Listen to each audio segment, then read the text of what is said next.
బాల్క సుమన్ బలపు మాటలు మానుకోవాలి అని కాంగ్రెస్ పట్టణ అధ్యక్షుడు ఎండి ఆరిఫ్ అన్నారు. మంచిర్యాల జిల్లా ఊత్కూర్ చౌరస్తా వద్ద నిన్న ముఖ్యమంత్రి రేవంత్ రెడ్డిపై చేసిన వ్యాఖ్యలను ఖండిస్తూ కాంగ్రెస్ నాయకులు ధర్నా చేశారు. ఈ సందర్భంగా కాంగ్రెస్ పట్టణ అధ్యక్షుడు ఎండి ఆరిఫ్ మాట్లాడుతూ ముఖ్యమంత్రి రేవంత్ రెడ్డిపై చేసిన వ్యాఖ్యలను కాంగ్రెస్ ప్రభుత్వం తీవ్రంగా ఖండిస్తుందని అన్నారు. తక్షణమే బేషరతుగా క్షమాపణ చెప్పాలని, లేని పక్షంలో తగిన మూల్యం చెల్లించక తప్పదని హెచ్చరించారు.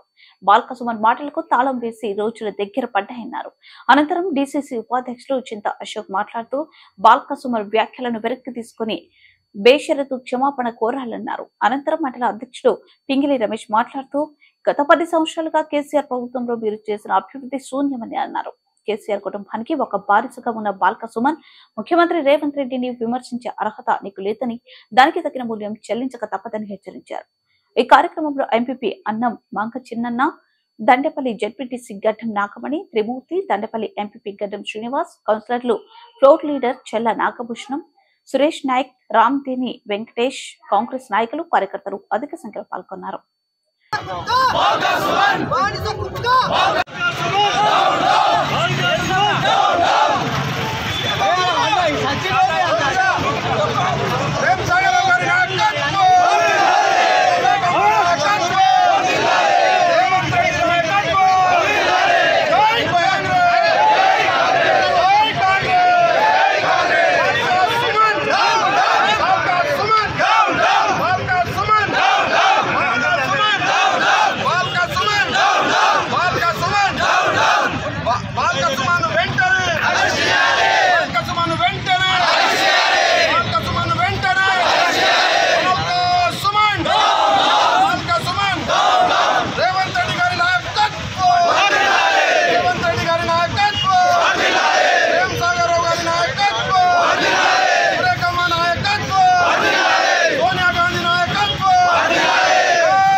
Balka Suman!